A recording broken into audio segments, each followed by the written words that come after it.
Okay, we're back for part 2 of my best tips and advice if you're about to go in for a scheduled C-section. I am 5 weeks postpartum. This is my first baby, and we had to have a C-section, and I was terrified at first. So many of you guys came through with the best tips and advice, and I want to pay it forward. See my last video for part 1. We went over point number 1 up here and like half of my stocked up essentials list. So let's dive back in.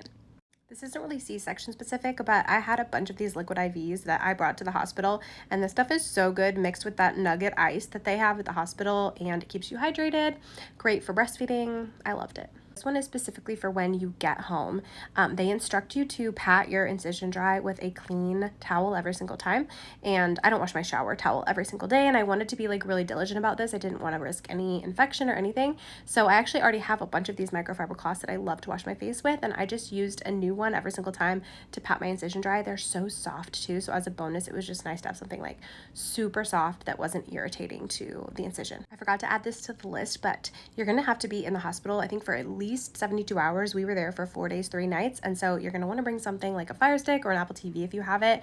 It makes it so much more enjoyable. You can like put on whatever shows you want.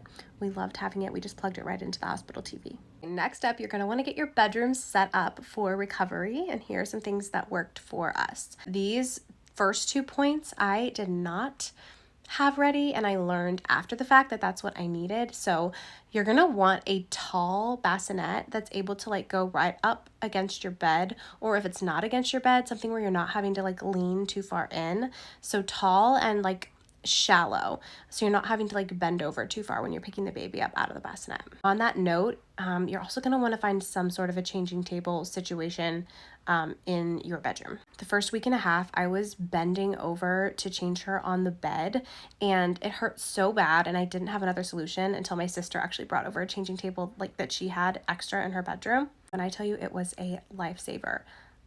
Just do yourself a favor and get something. Delta Children has a lot of really affordable good ones, and I think you can find them at Walmart. You're also going to want a stool by your bed just to help you get in and out a little bit easier. I really like this foldable one from Amazon.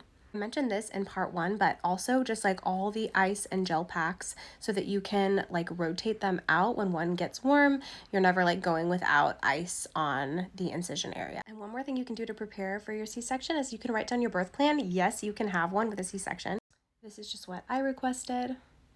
You're going to do so great, Mama. Don't be scared. If you have any questions at all, leave them in the comments here, and I'm happy to answer as many as I can. And in the end, you're going to get to meet your beautiful baby.